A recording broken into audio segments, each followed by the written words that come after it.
Working for you.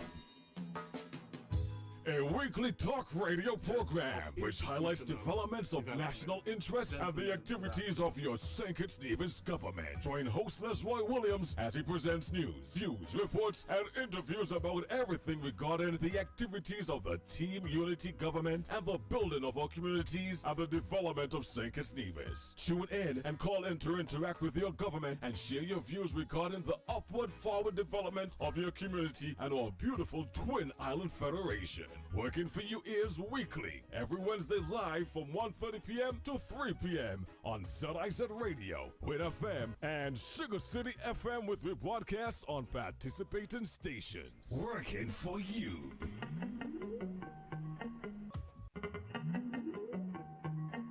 Working for you.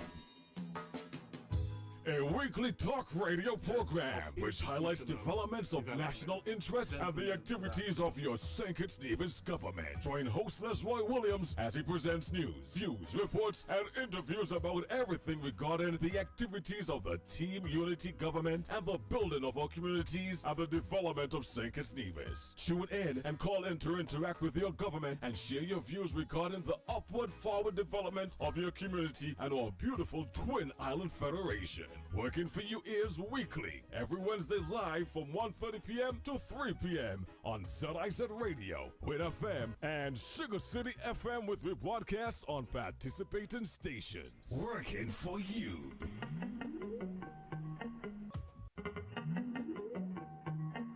Working for you.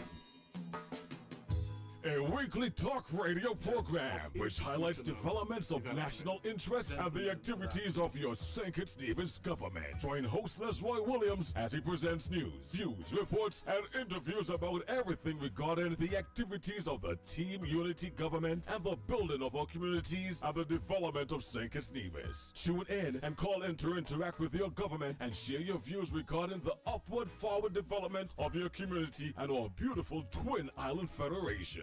Working for you is weekly, every Wednesday live from 1:30 p.m. to 3 p.m. on ZIZ Radio, Win FM, and Sugar City FM with rebroadcast on participating stations. Working for you.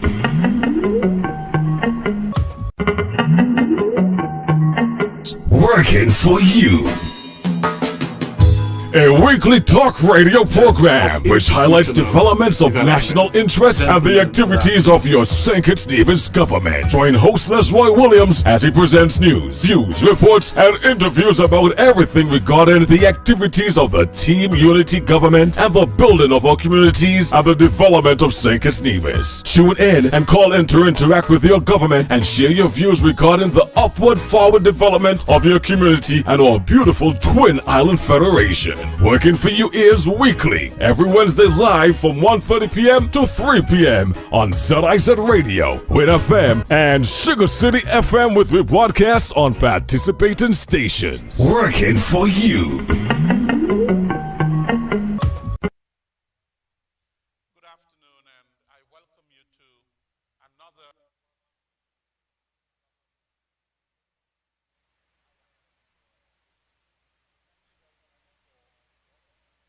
for today's Working for You program.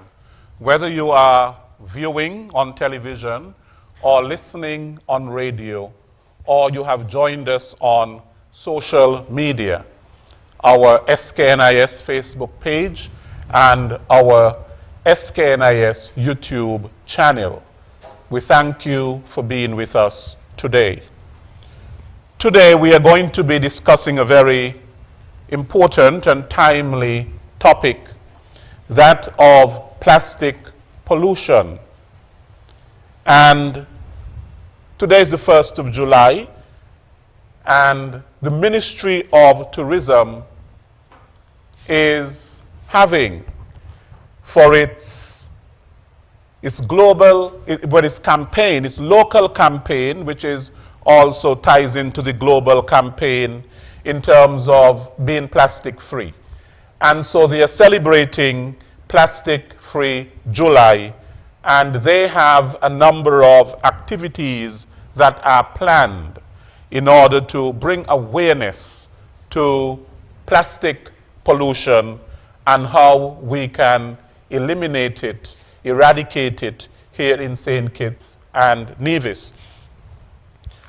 I have on the panel Mrs. Dianelle Taylor Williams, who is Assistant Secretary in the Ministry of Tourism and Chairperson of the St. Kitts Sustainable Destination Council. Welcome, Dianelle. Thank you. Good afternoon, everyone. I also have Kenisha Lewis, who hails from Nevis, and she is a teacher, I was told, at the Nevis 6th Form. Welcome, Kenisha. Thank you for having me. I also have Mr. Darian Edmead, who works in the Department of Environment as the Environment Education Officer. Welcome, Darian. Thank you. Right. And later on, I'm going to have on the program Tishana Sider Jenkins, who will join us. Of course, we know that the Caribbean is extremely dependent on tourism. It is the largest sector in the Caribbean, the tourism sector. And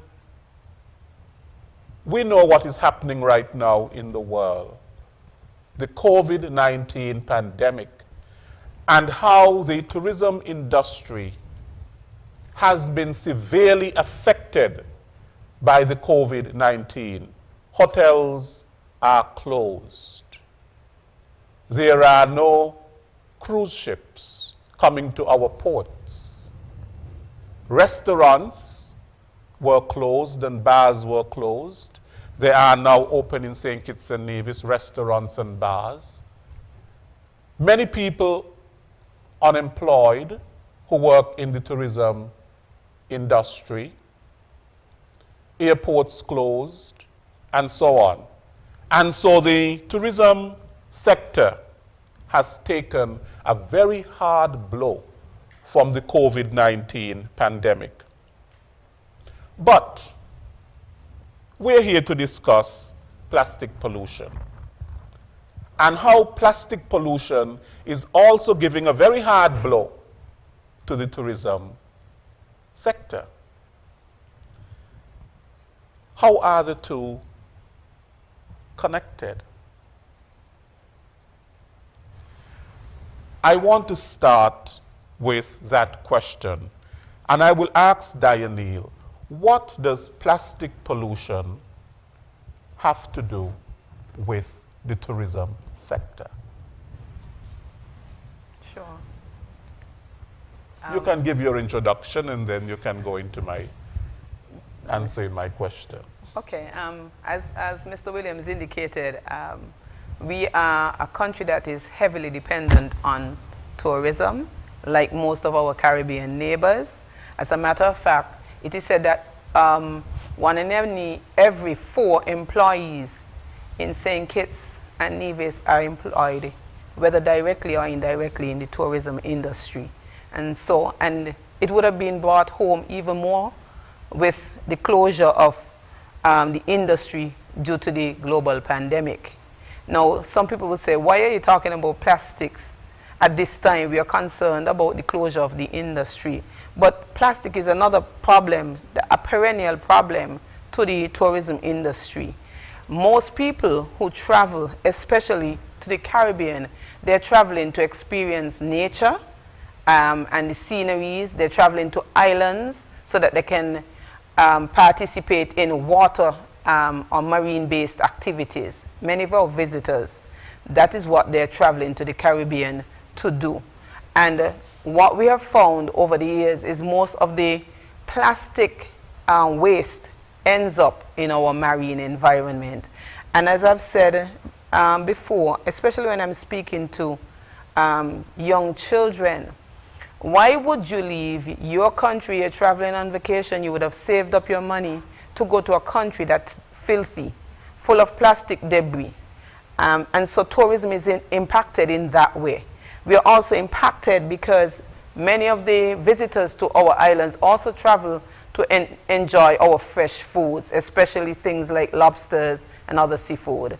And if the plastic is ending up in the marine environment, then it is also ending up in the marine species, and which we are going to then be producing as food for consumption by locals and our visitors. So it does make a big difference in terms of what we are offering to visitors to our destination, in terms of the aesthetics, the food.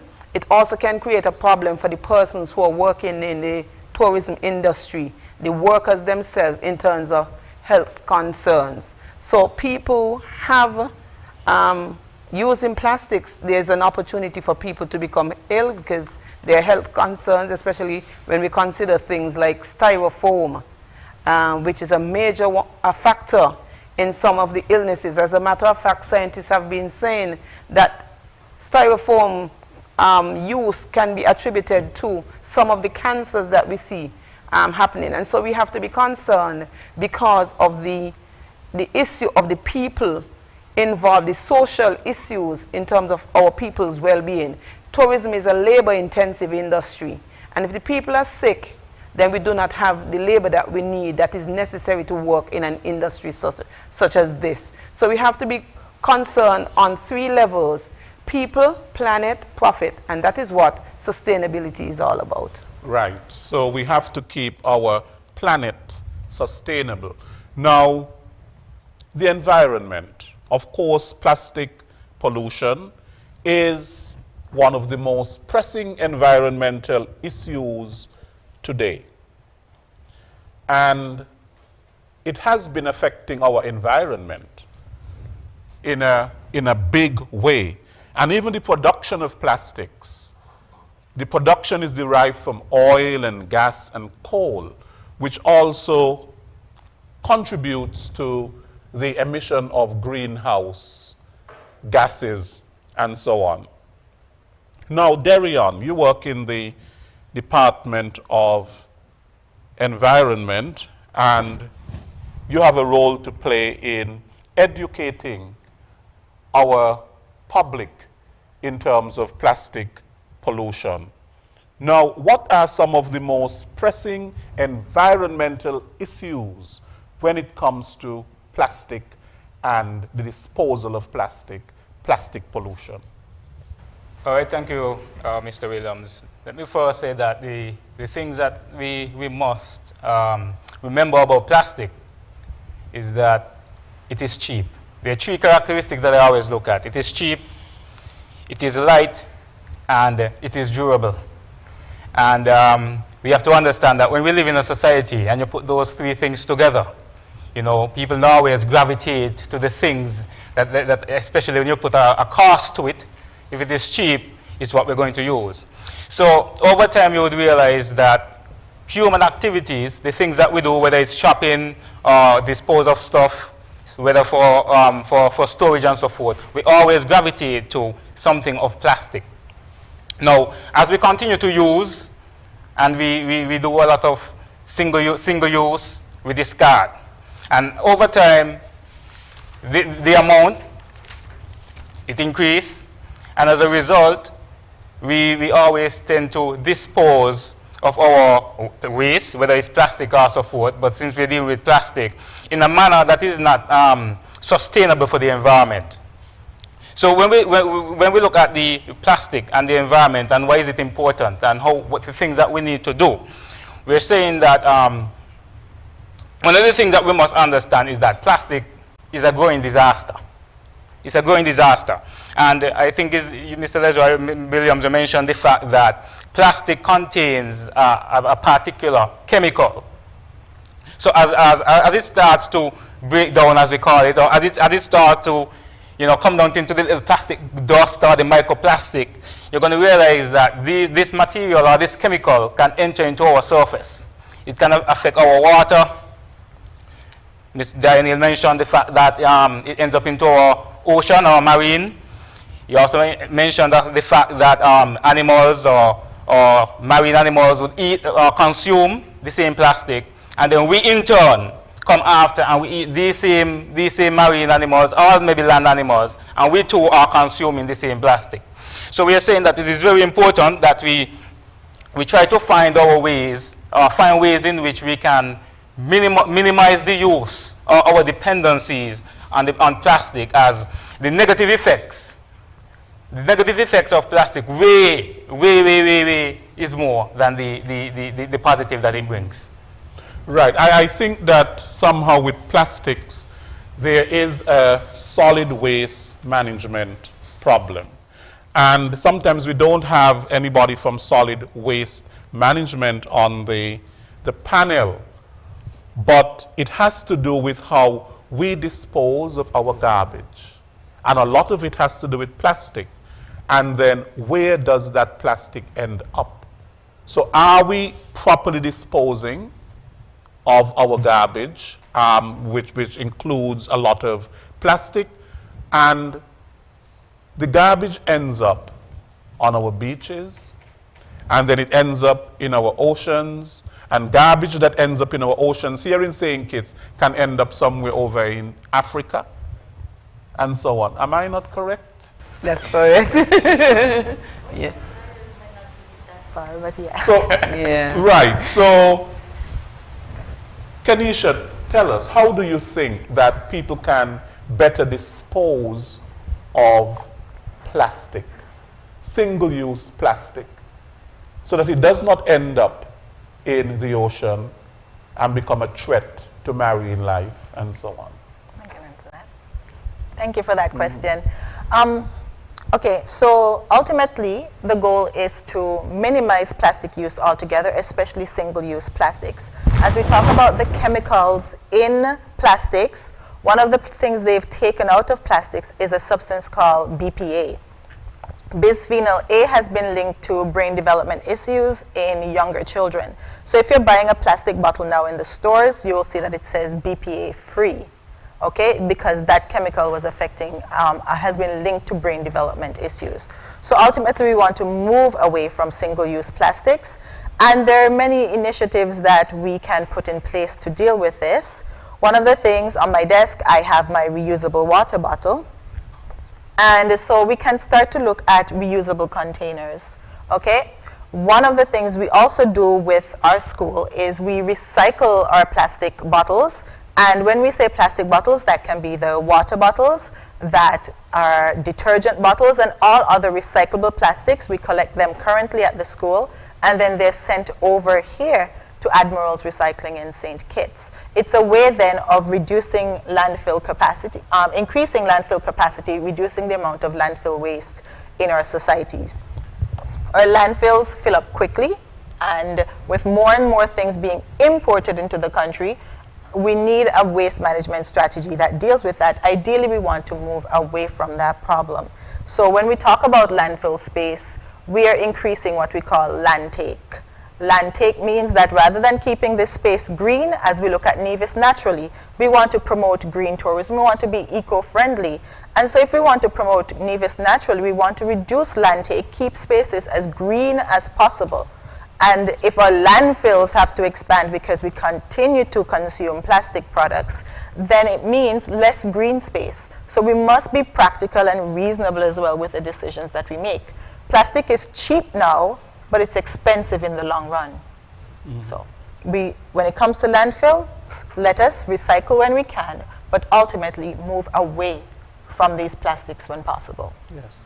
Yeah. I am always amazed that when I go to the supermarket, I am buying bread.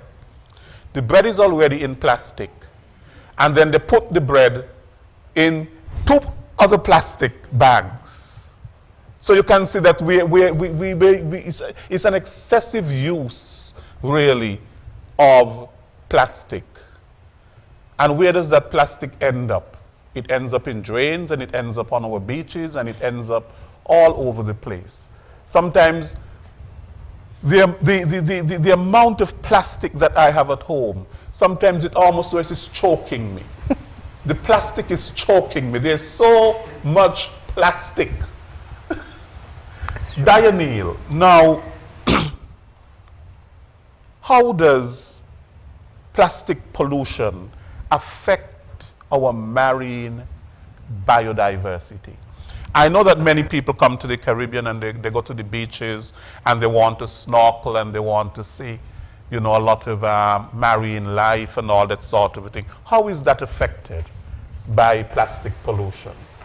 One of the things we have found with respect to the plastic pollution and our marine biodiversity is, for example, one of the examples that I use which makes it easier is the turtle.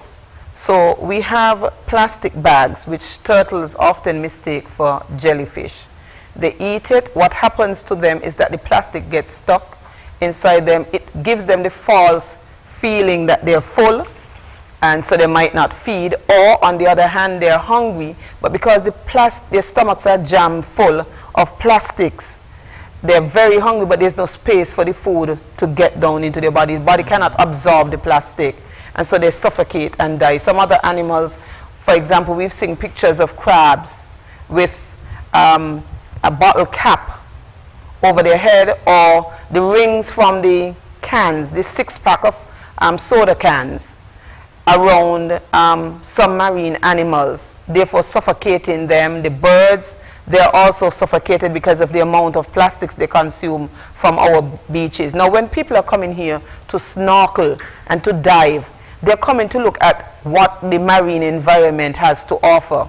If our turtles die, because the turtles are known as the lawnmowers or the sheep of the reef, and so if the turtles are not keeping the reef free of all the algae, because that's what they usually consume besides the jellyfish, they keep it at a manageable level.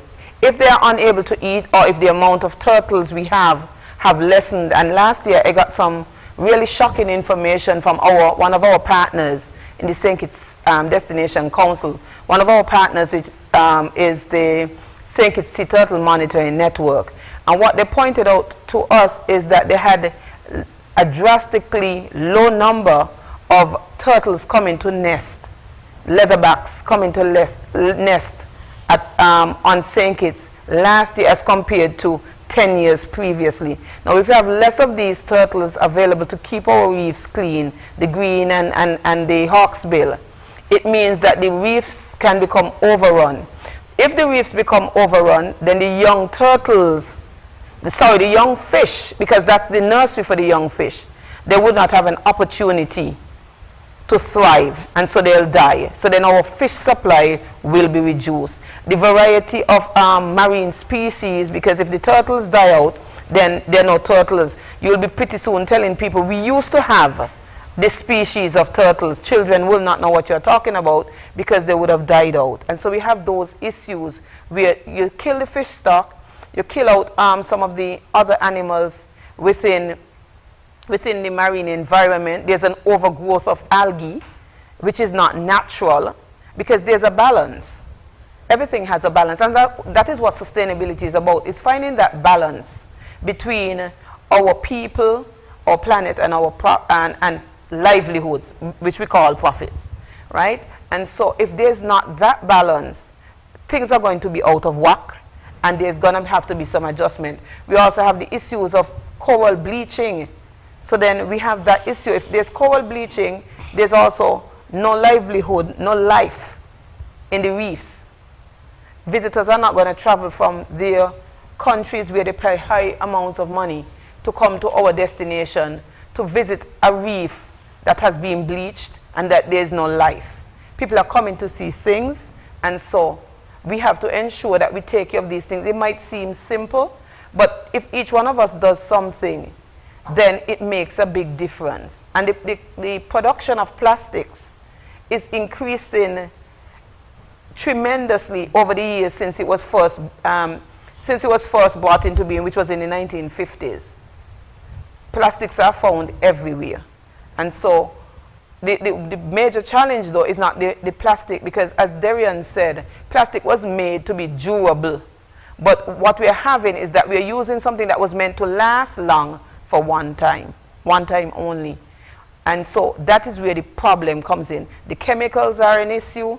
The fact that we're using something that was intended to last hundreds of years for sometimes minutes, that is where we're going to create problems in terms of our marine biodiversity and the ability for us, because we do not have any other resources at the moment in St. Kitts in terms of natural resources outside of our people.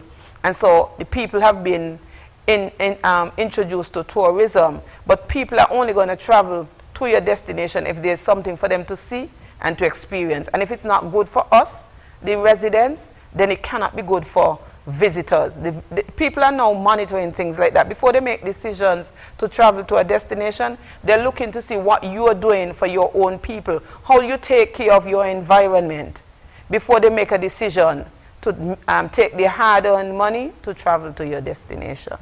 Thank you so much, Dianelle. We are going to go to a short video called Marine Pollution Threatens the Caribbean Sea.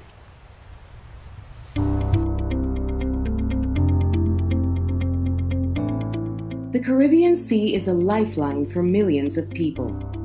They depend on its health for food security, jobs, and livelihoods.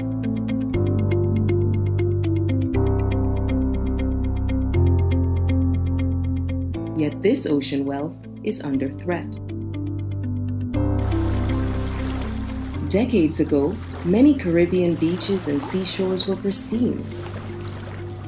And now, waves of plastic waste often wash up on the shoreline, especially after a big storm.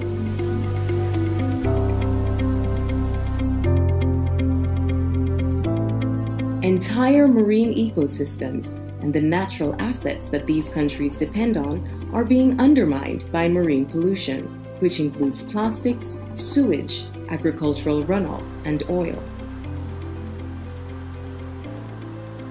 Caribbean small island nations are particularly vulnerable. Marine pollution directly affects their economies and livelihoods.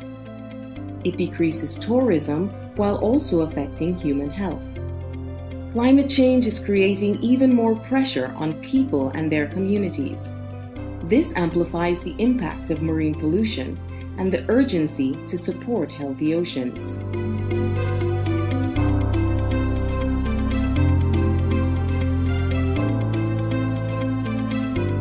The Caribbean region is among the first to move toward a blue economy, a pathway to help these countries drive sustainable growth while also protecting marine and coastal resources. For many countries, reducing marine pollution, and especially plastics, is a top priority. About 1/3 of Caribbean countries have already banned plastic in some form, from grocery bags to styrofoam cups. Many countries are joining this monumental first step to combat marine pollution.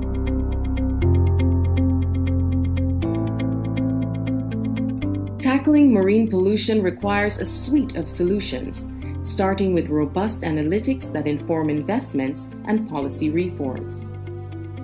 We need to continue raising awareness while developing partnerships and promoting innovation.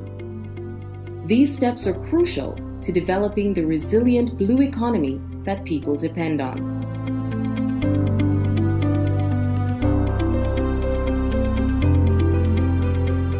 Together, we can create a blue legacy for the Caribbean. There is no time to waste.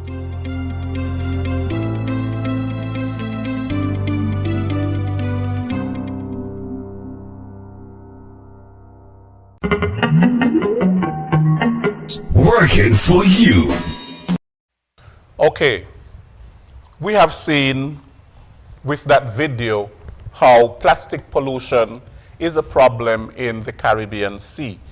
And of course, many of us in the Caribbean, we depend on the sea for our livelihood. And if this continues, then it's a threat to our livelihood. We have many people who are fishers, and of course we depend on the sea for tourism and so on, so it can seriously impact the livelihood of Caribbean people. Now, Darian, one of the things is that plastic is not biodegradable. It does not break down easily. And how is that impacting? The very fact that it is not biodegradable, what does that create, one? And two, what would you propose to be alternatives to plastic? All right, the fact that plastic is not easily broken down, what happens is that whatever you do with the plastic, it normally doesn't stay there. For example, we said that it is light. So if I dispose of my waste, let's say in a garbage bin that is not properly enclosed, what happens is that that bag travels distances. We said that plastic also contains a chemical. If it starts to, as I said, turn into microplastics and so forth, break down in certain areas, you're going to realize that animals and so forth also consume them. That's another issue. Now, again, because plastic does not break down, it's also a threat. When it gets to our landfills, in fact, even before it gets to our landfill, whenever you dispose of it at home, it's already a problem. The time it travels maybe from the garbage truck to the landfill is also another problem. Because as the garbage truck could be traveling, we could also have pollution. Let's just assume that, as we said, it's light, it starts blowing, again we have pollution. When it gets to the landfill, if it is not properly disposed of in a way in which that the wind cannot move it around, again, it's another problem. And you asked the question, what are some of the things that we can do? Now, there are many alternatives that are out there, and the thing about the alternatives, yes, they might be more expensive than the plastic. But we also have to think of the fact that, yes, the plastic is cheap, but the alternatives are safer. The Department of Environment have been for months, and in fact years, we have been trying to do a lot of different awareness programs where we have been showing persons of some of the things that they can use instead of the normal styrofoam or the plastic that you get from the supermarket. There was a point in time when I could remember where we were distributing some reusable shopping bags to different supermarkets, trying to encourage persons to use those. I'm not sure if they were too big because we have not seen those resurfacing in the supermarkets too often. I know Daniel had a nice little small one there with a keyring or something, which was real nice. But I'm not so sure how much Daniel is seeing that also. I don't know if it was big enough, Daniel. I like the idea, but for some of us who shop heavily, it just means that we just have to get something, bigger. We can also look at other alternatives like the straws. Some persons have been using metal. There are some who have been using bamboo. There are some who have been using alternatives made from the sugar cane. So the alternatives are there, but I think what is going to happen is that we have retailers, manufacturers, or even consumers, retailers and so forth. We'll be looking at how are we going to be benefit from the fact that you're asking us to use alternatives and the plastic is cheap, meaning you're asking us to spend more money. So we can also understand some of their concerns, but we also have to look at the big picture where we are emphasizing the fact that plastic, yes, it's durable, but the health impacts are much greater. And we want to find ways in which we can minimize the use of plastic until we get to the point where we can say plastic is no more. It will be a very, very ambitious thought, because we realize that everything has some form of plastic attached to it. But these are just some ways, and if I could just mention, as Daniel was speaking to the marine environment, one of the things that the Department of Environment do is that every year we have our annual coastal cleanup, and as we clean the marine areas, one of the things that we realize is that plastic is the main culprit in terms of the debris that we find. So it's normally a lot of plastic pieces, plastic bottles, the food wrappers like the chips and so forth. Maybe, especially depends on the type of beach. For example, if it is one of Daniel's beaches, like saying that for your recreational beaches, the debris that we find here will be different to, for example, what we're going to find at Keys Beach, which have means for fishing, so forth. So we're doing what we can, and we are happy that Daniel and our team even see it fit to have the Department of Environment share their views on this topic. Right. While we focus a lot on our beaches and our marine life, because that's where a lot of plastic end up. Also, we have to think of our guts. People throw plastic a lot in our guts, and plastics also end up in our drains and so on. And that creates a problem, especially when we have heavy rainfall and so on. Drainage is affected, which can create flooding and all of that sort of a thing. Now Dianil, this is the 4th year. Is it the 4th year that you're having the plastic-free July? Yes. It's your 4th year. 4th year locally. Your 4th year locally. Yes. And your goal, of course, is that of education and awareness. But sometimes you educate all you want, and you try to make people aware. That is very good. Some people will change their habits, some people will not. The way that some countries are going is that of legislation. Have we considered going that route in St. Kitts and Nevis? Actually, we have, and Darian is actually in a better position to respond to that. We have supported them, the Ministry of Tourism, in their efforts to have policy change with respect to the banning of single-use plastics. Darian could speak to that. I know a paper was presented to the cabinet late last year on the issue of banning plastics, but I'll let Darian give more details. All right, so as Daniel mentioned, I know a submission that was made to cabinet and so forth, but as I stand, as I sit, as I sit this afternoon, I'm not sure how far it has been. But what I can say, though, I know part of the plan was to do more or less a phase-out process, where a few items would have been identified and focused on, and a period would have been given for persons who import supermarkets or so forth to use as much of those stuff what they have in land without importing any other. So it's like that kind of process in terms of phase out, and then eventually they'll move on to maybe a plastic bottle and so forth until we get to the point where we can say that there is no more import on plastic. But one of the things that we are going to be tasked with is the fact that the Department of Environment is now in a new ministry, which means we have a new PS, we have a new minister. So it means now we will have to also go back and push this agenda forward to ensure that the plastic issue remains a top priority for the Department of Environment, and by extension, the other retailers or consumers who have been calling the department trying to find out what is the next step or what is the department or the government is going to do as it relates to the plastic issue. Right, so if we are going to go the route of legislation where we ban single-use plastics, what will we replace it with? Ms. Lois. Okay. Thank you for the question. As we talk about alternatives to plastics and single-use plastics in particular, one of the things we've discussed, because as an environmental science teacher, I have students who are now very passionate. The number of students each year increases, and so for them, certain actions are logical. Unfortunately, perhaps we have forgotten them. So in terms of alternatives to the plastics and things we can promote, one of the things we're looking back is at the past. Before we had plastics, what were we doing?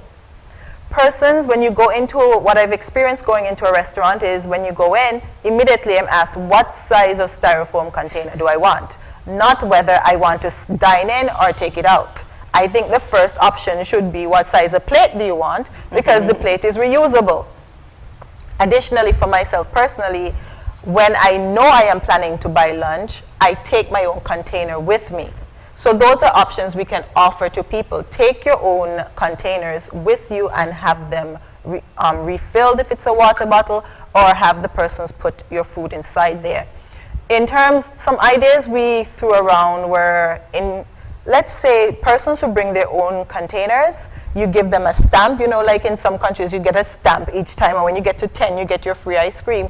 What can a retailer offer if a person were to come in with their own container and on their 10th purchase, because they're regular, reliable customers, let's promote, let's give them a candy, let's give them a treat, something for that day. And they don't have to purchase the plastics, and we're reducing plastic waste in that measure. Other alternatives we can consider, as he mentioned, the bamboo straws and all these things. We talked about, and you mentioned the convenience of the bag, the plastic bag when you go into the stores. In Nevis, where I'm from, we would go out when I was younger. We would go to the bread bus or whomever was coming by, and you took your own crocus bag with you that you likely made yourself. And you would put your bread in that. For convenience, because it's cheaper and all these things, it's faster. The bag is pre-bagged, like you said. The bread is pre-bagged, it's in the bag, and then you get it very quickly and they're on their way again. That saves us a few seconds, but what does it do to the environment in the long term? So we see the short term, we see the short-term money saving, but we do not necessarily recognize the long-term environmental cost and implications with these decisions. And there are many, many other practical, traditional things that we used to do that we can revert to solve some of the issues we have. I think one of the reasons why plastic is so plentiful, and sometimes when you go to the supermarket and so on, they're happy to give you 2, and they're happy to give you 4 and so on. I mean, it's free. You don't have to pay for it. Maybe if there's a price that is introduced in terms of you have to pay for this plastic, then maybe they will not be so generous. And people will not, go for the...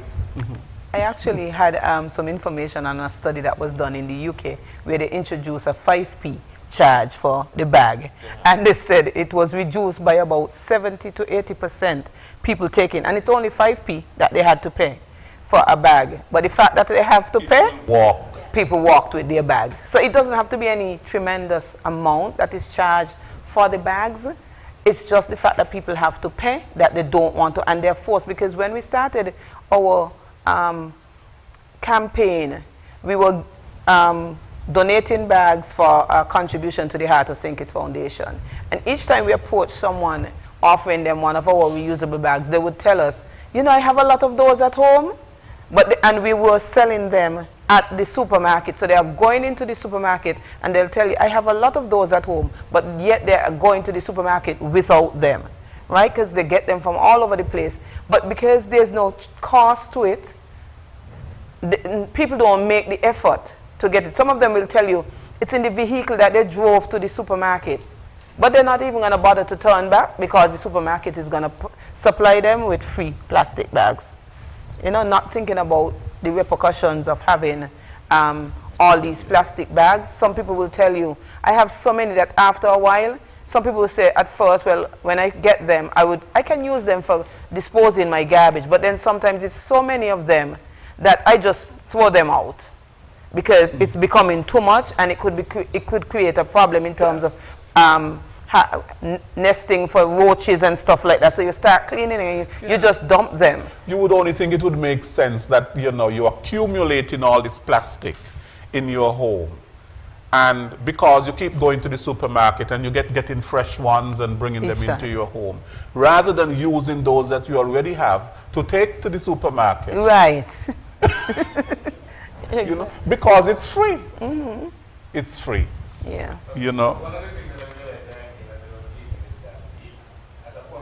I think you might have benefited from it, where the department had purchased some reusable shopping bags. Nice bags. The purpose of the bag was to encourage persons to take them to the supermarkets. But what I realize is that persons are now using these bags as town bags. They come to town with these bags over their shoulder with their stuff in it. So the purse. So I don't know if somewhere between the message didn't translate properly, but we're saying, the point that you raised is well received in the fact that I think, with awareness and so forth, I think we can tackle the plastic situation. Right, okay. We're going to take a look at another video. What really happens to the plastic waste you throw away? It's important that you know this. And then when we come back, we are going to go to the phone lines and we are going to look at some of the activities that are planned for Plastic Free July.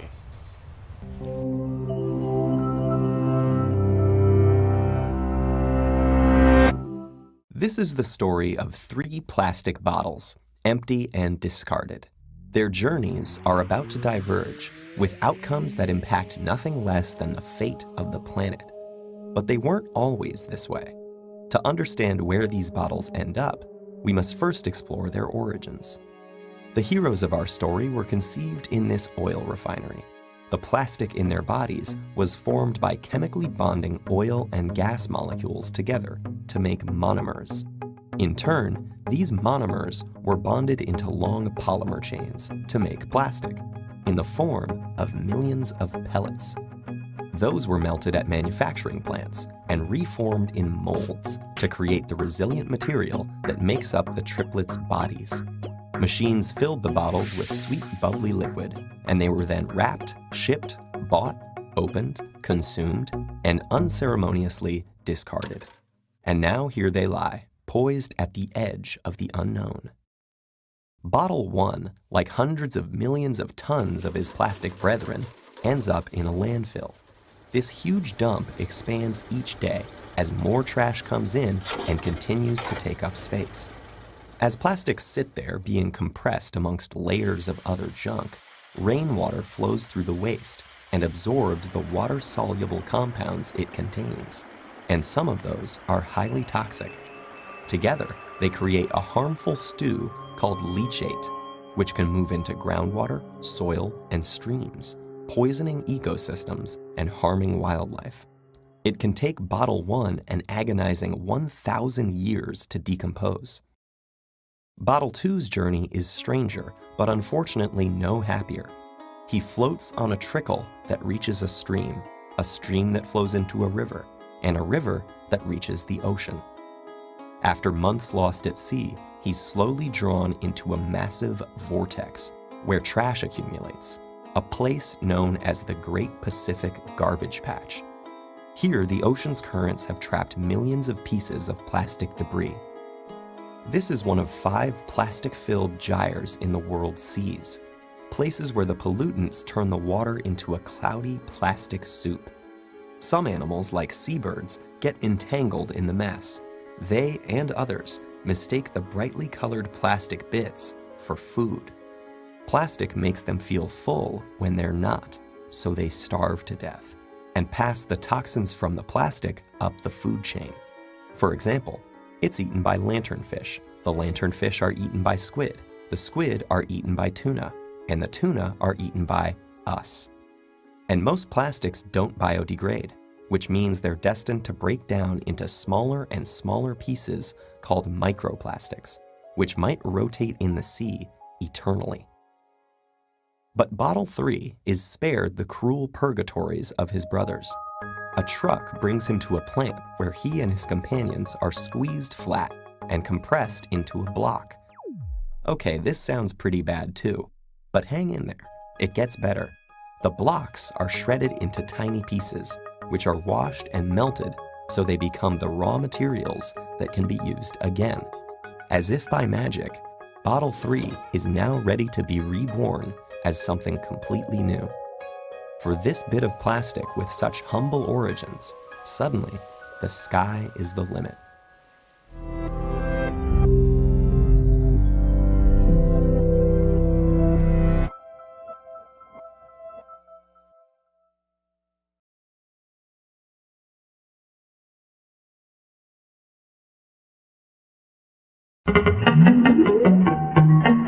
Working for you.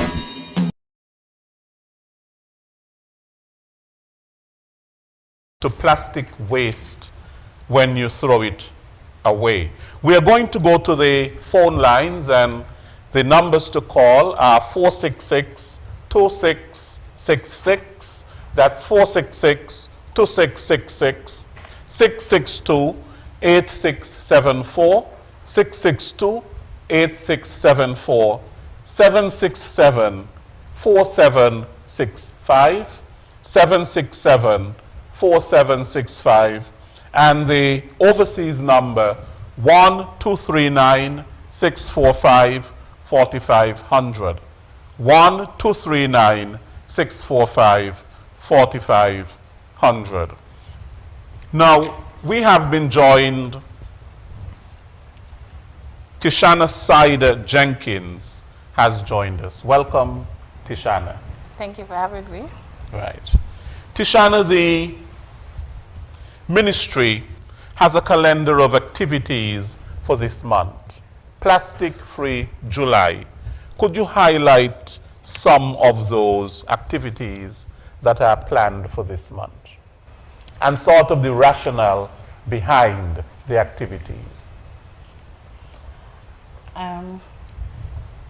Well, what we wanted to highlight this year, we wanted to play on to get more youths involved in the plastic practices, more sustainable practices. One of the biggest things that we're launching during this week is a spotted campaign.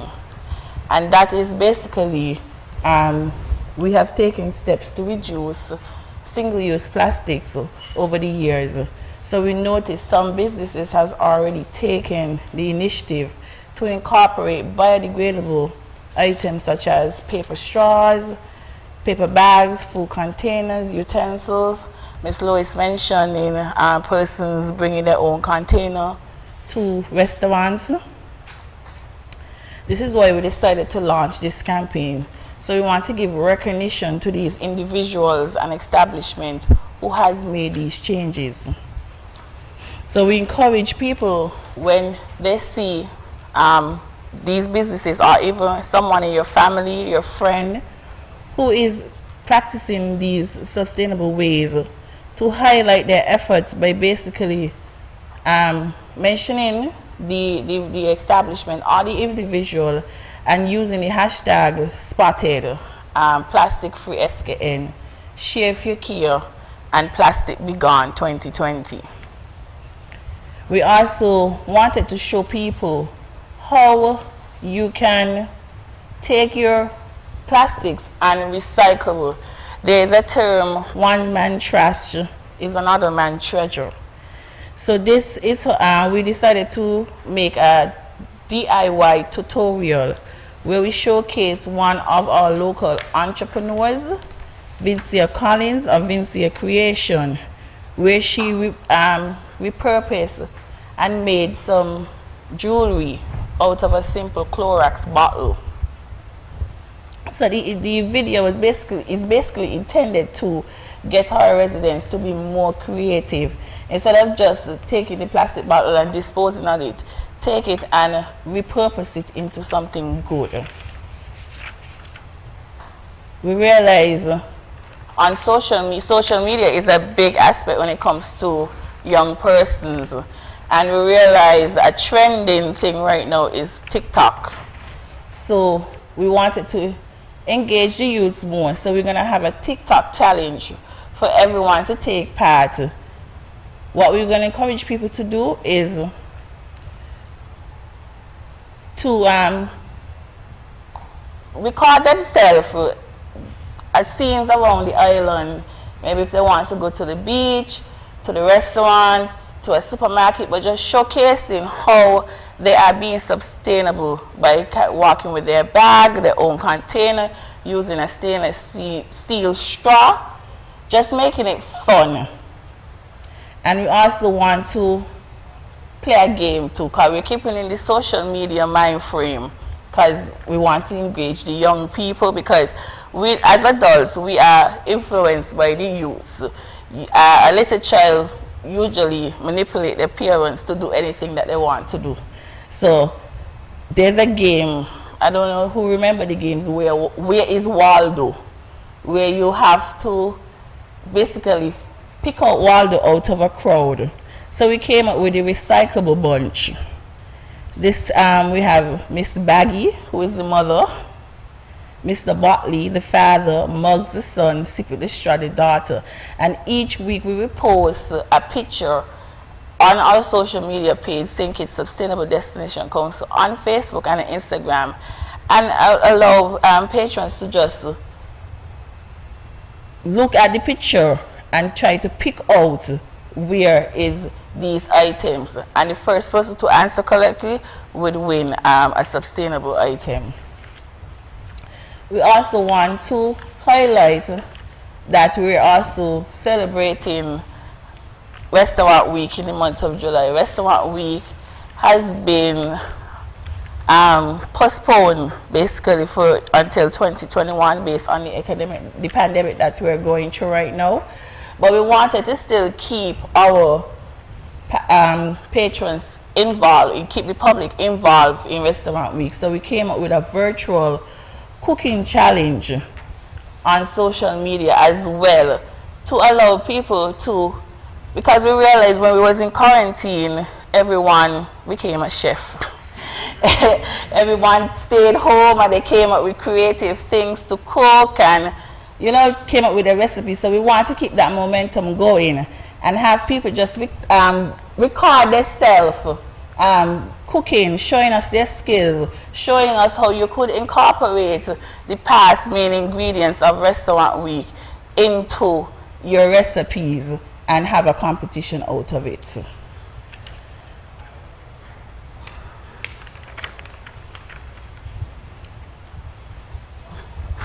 Finished? Yes. Good. Now, of course, we know that plastic has been a friend and plastic has been a foe. It has been a friend because its use in our lives, we need plastic. However, it's the single-use plastics that we are basically so much focused on. Now let's look at COVID-19, the pandemic. And more than ever, you are hearing that healthcare workers, that they need personal protective equipment, what we refer to as PPE. And that involves the use of plastic. Making them involves the use of plastic. So we have masks, we have gloves, we have the facial shield, and so on. And some of these things are disposable. You use them and then you throw them away. Now, here we have it again, single use. So what happens? The mask and the gloves, they find their way into the ocean. What do you think of that, Diane? I think it's very unfortunate. We have to use the items. It is a must if we are to prevent the transmission of the dreaded coronavirus. However, I think the way we dispose of our waste is where the problem comes, because we've seen many situations of indiscriminate dumping, and I happen to be a part of an organization, and a local organization, where some waste was found on a local beach, which included some of those same types of equipment. Okay. And it did not have to end up there. They needed to be disposed of properly. The other thing is that... Okay, Diane, sorry to interrupt you there. We do have a caller. Working for you, good afternoon. Hello?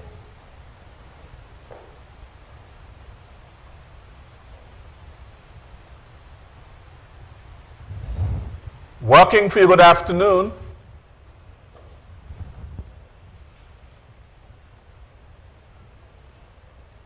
We are not hearing that person. Nothing is coming through. So, Diane, we can continue. Okay.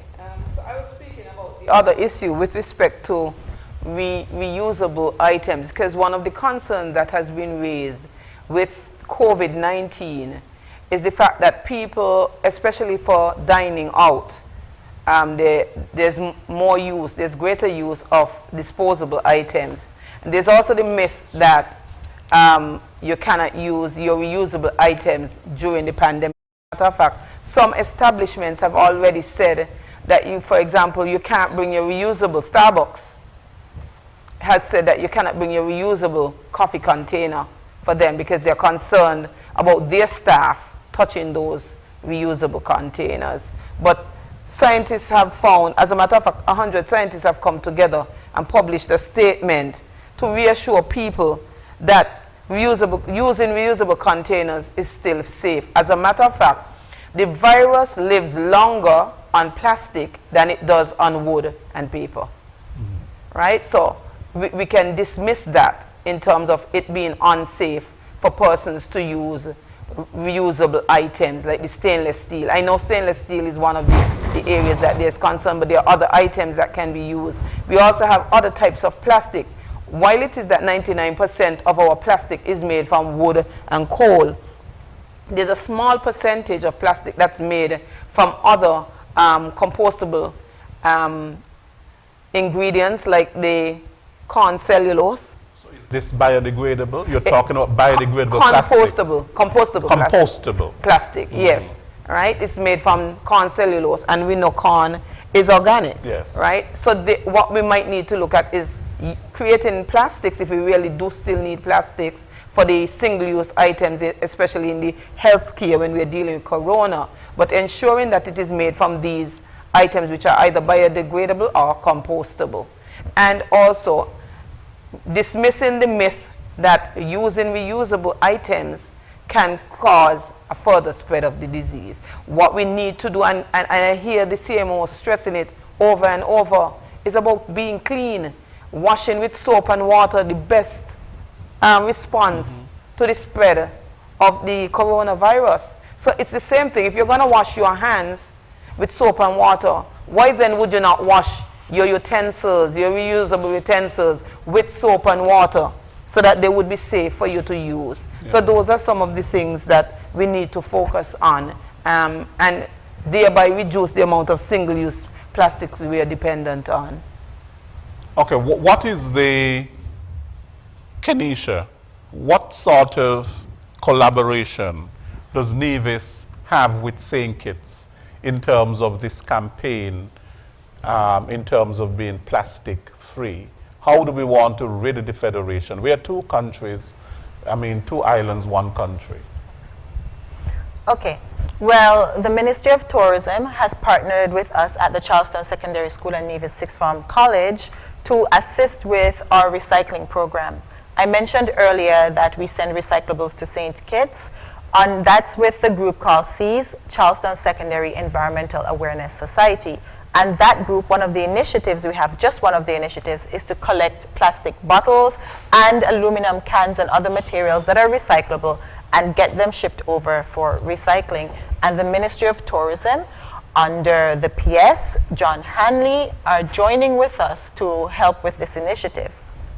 Another thing, they do it as part of the initiative here in July is... Working for you, good afternoon.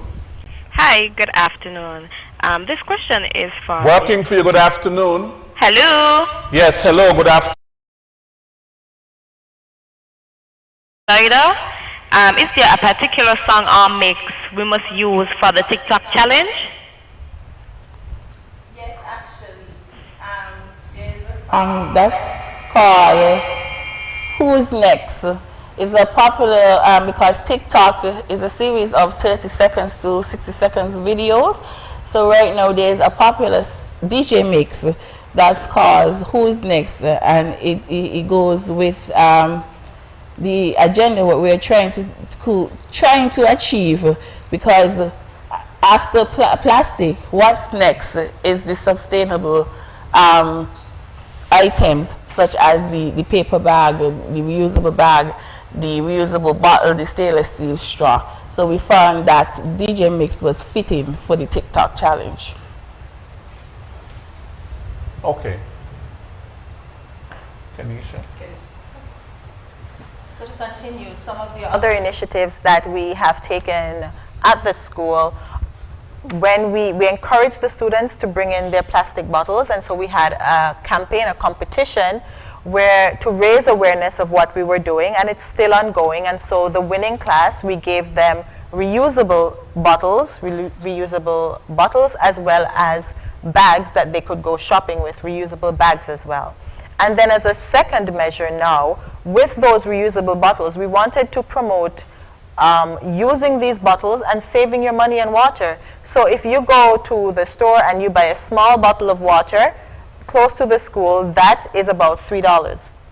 Depending on the size of your bottle, we charge you as little as $1 or $1.50 to refill. So that is savings, and that's reducing plastic waste. And so we set up in one of the spaces a water fountain.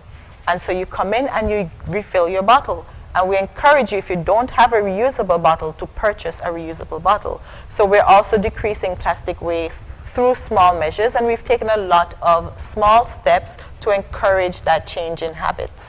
Our next step is to reach out, as I was saying, to businesses to encourage them to promote bringing your own container or dining in.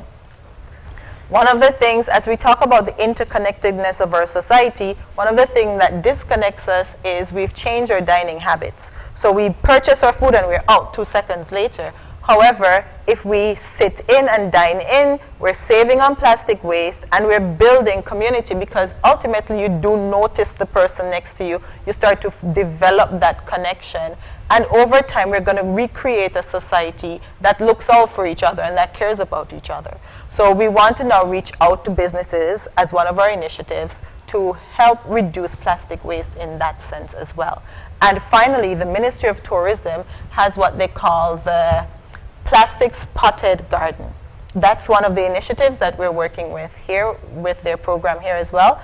And what it's a simple thing. And we used to do this, is rather than go to the store and buy a potted pot, a pot for potting your plants, let's use these plastic containers that we already have. It will reduce the length of time from when it will increase the time from when it was made to when it ultimately ends up in a landfill or is recycled, because there's a limit to how much time plastics can be recycled. So let's delay that and put it to another purpose. And so we're encouraging this initiative at home, and that will help with our coronavirus initiative as well, and will help with our dining initiative, because what tastes better than growing your own local fruits and ingredients to go into your pot as we all become chefs at home? So that's one of the initiatives that we want to promote as well. Let's use materials we have at home and let's create a garden, an insect-friendly garden that will help with pollination, beautify, make the place more aesthetically pleasing, but also reduce our dependence on imported foods that increase pollution as they're transported and come in all these plastic wrappings anyway. Buy local, support local groups, grow local, and we're helping our economy overall. Thank you. Right. Now, you spoke on a number of things. One, the reducing plastic waste. And it's one thing to reduce the plastic waste. It's another thing in terms of plastic disposal and where it is disposed. I come back to that. Dianil, what better can be done in terms of beach maintenance and beach management with respect to plastics ending up on our beaches and getting into the ocean? How can that be better managed? I think our people need to be more conscious and to own their garbage. People don't want to be associated with their garbage. And some years ago, when we first started our journey with Sustainable Travel International, we had come up with an idea of a campaign to deal with the same issue of litter on beaches. And we were laughing because we said we would call it carry on. Carry your garbage are your one. And it was funny because the lady who came from the United States, she couldn't say it. So it was very funny to us. But all we were basically saying, it belongs to you. Take it with you. You go to the beach and you leave the garbage there. And that's where a lot of the problems that we have on the beaches that Darian referred to, the recreational beaches. People go there for picnics. And you'd be surprised at some of the types of garbage when we do our beach cleanups that we find on these beaches. People take them and they do not take them away. As a matter of fact, the Ministry of Tourism, we went so far as to create an area for people to dump their garbage at Cockleshell Beach. But we still have challenges because people still not using the area for dumping their waste. People still refuse to take their waste with them. It's actually better. You brought it there, take it back. Right? It's your garbage. People need to be more mindful of the impacts of their actions. There are consequences, and while you may not suffer the consequences now, somebody else or your children or your grandchildren will suffer the consequences of the actions you take now. And I don't think that is what we would want, because I think if no other time we've been conscious of the fact that we need to be more mindful of our environment and how that relates to our tourism product is now. And what do we do, right, with the tourism plan down? We have to become more reliant on each other. And so if each one of us takes responsibility, it will make a difference overall. Each person does their own little bit. Yes, I cannot deal with all the million or trillion tons of garbage by myself, but if each one of us takes action and be responsible for what we generate, then we would have, it would make a big difference. There some are going to be naysayers and don't think it's necessary. We see that everywhere. But what a vast difference it would make if each person, and even if we only get 66%, what a vast difference that would make, especially for a small island state like ours. Yes, we have a call. Working for you, good afternoon. Hello? Hello? Hello? Yes, yes, good afternoon. Good I have afternoon. a question here for anybody there on the panel. I was listening to the CMO, and I thought I heard her say, if a person comes in and is quarantined for 14 days in a government facility, they have to pay $500 US? Well, this program is not for that. This is working for you. Maybe you can ask that question this afternoon at the NEOC briefing, which starts at 5 p.m. Okay. Right. Working for you, good afternoon. Good afternoon, Lesroy. Yes, good afternoon. As usual, wonderful program. Thank you. Yeah, I know. I like the topic of the plastic, the use of plastic. But we forget that the Bible says in the latter days, knowledge shall increase. And if knowledge increase, why they have these plastics? No, I am against anybody littering with plastics, whether upon land or in the sea, because they are very destructive on land like they are in the sea. But can you imagine what will happen to somebody who has an umbrella made out of paper when rain come in? That's one. And the use of the plastic, it has two uses, a good use and bad. Can you imagine what will happen if you put a box of 5-pound frozen chicken wing, wrap it up in paper and put it in your bag, and then you put in a 5-pound bag of flour next to that? What will happen to that? So that is the good use of the plastic. But they have to find a way, create a way to dissolve the plastic without interfering with the environment, with the pollution that comes off of that. Otherwise, we ain't gonna get no way.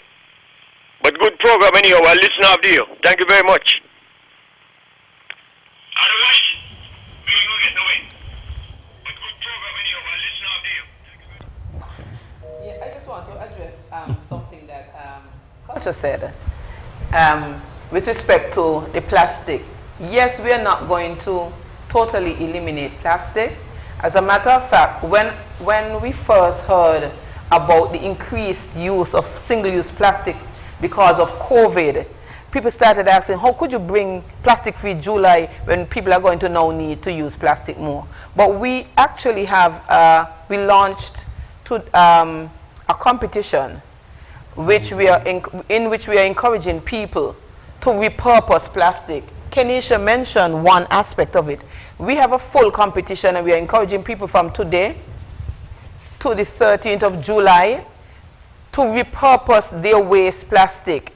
So you can take it, you can make jewelry, as Tishana spoke of in the DIY video that we're going to be launching on Monday, showing people how to make stuff out of plastics. We asking people to use it to make household items, and we see a lot of these on Pinterest. We also say you can use your plastic to make art, pieces of art, whether 2D or 3D. We leave it up to you. We call that segment Creatively You. We are even including our children, ages 4 to 12.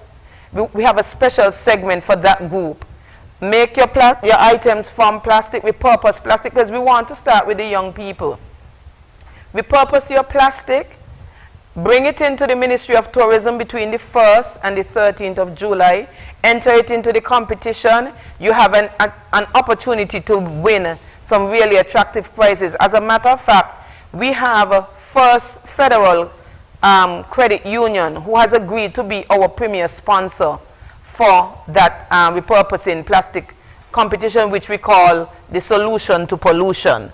So we have that event that is coming up. So we don't want you to put your chicken in the paper bag next to your flour in the paper bag. You can use the plastic, and what we are saying is, if you can, since it was made to last 100 years, see how many out of the 100 years you can get out of that same plastic. Remember what the CMO said, because you mentioned the CMO, use soap and water. Yes. Now, while we're talking about plastic ending up in the ocean and so on, yes, it's most plastic that ends up there, but no sort of pollution of marine life we should tolerate. You have all kinds of things ending up in the ocean. You see shoes, you see condoms, you see diapers, lighters, all kinds of things ending up in the ocean. So yes, plastic, but we should not litter.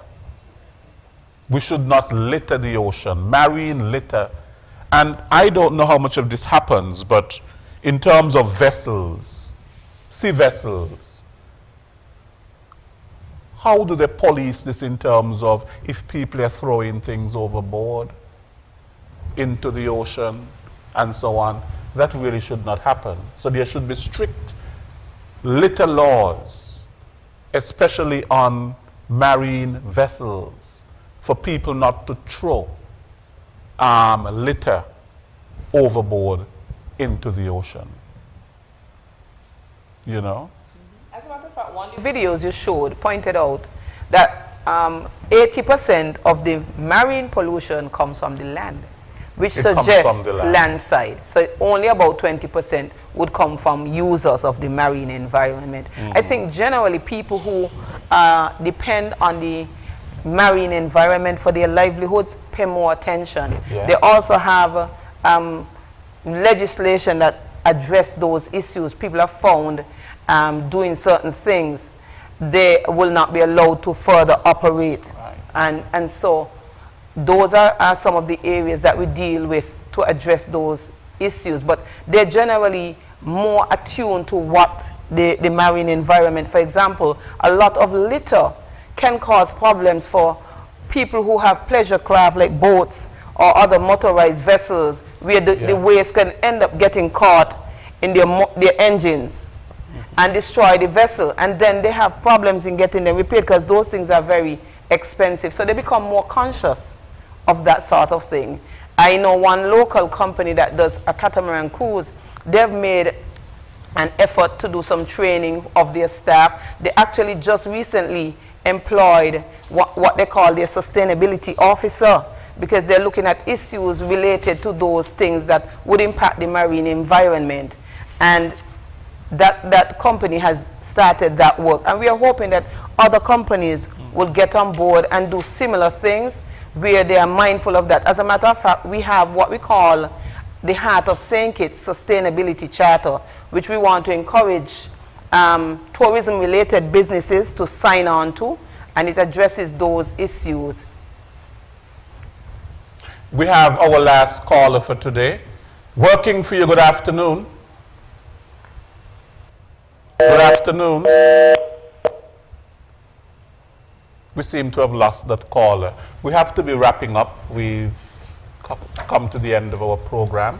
Is there anything that you would like to say before we leave? I just want to share one other event that my colleague missed, which we really want people to get on board. This year, for the first time, we are going to have what we call a virtual motorcade for plastic-free July. In previous years, what we would do, we would have a march around downtown.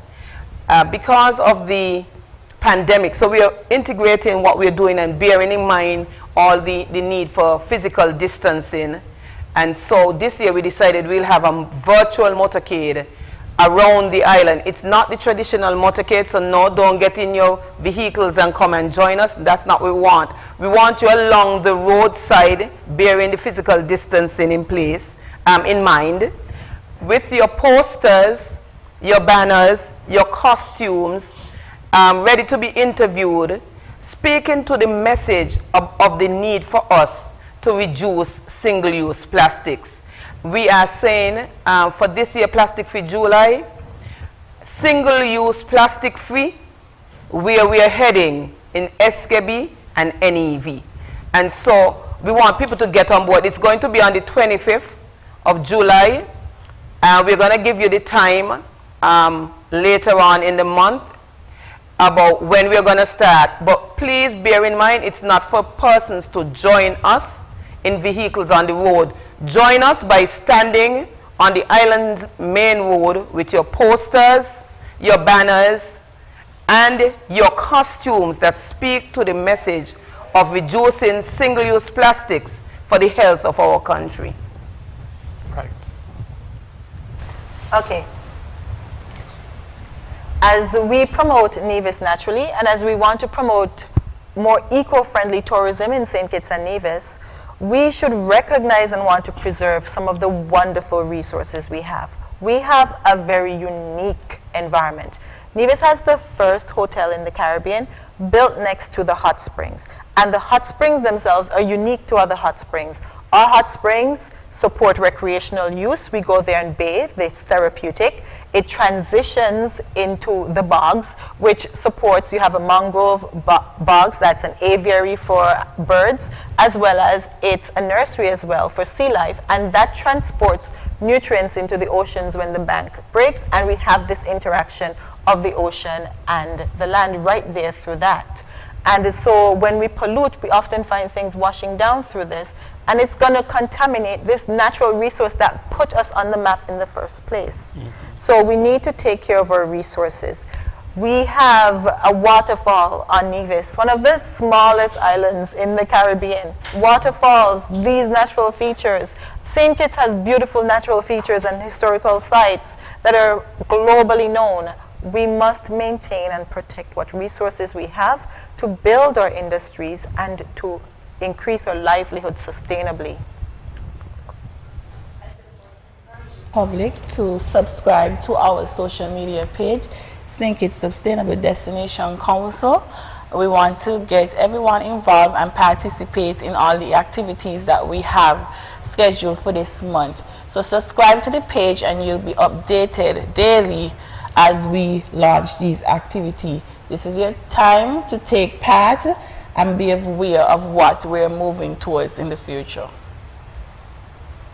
Right. I want to thank all of you today for being on our program and for sharing on such a very important topic, that of how we can become plastic free. Well, let's face it, I don't think we'll ever be plastic free in this world, but the whole idea is to reduce the use of single plastics, to dispose properly of single-use plastics, and to use alternatives where we can, so that plastic does not end up where it should not end up, in our oceans, in our seas, in our rivers, and on land, and create problems for marine life and create problems for other forms of wildlife and so on, and even problems for our health.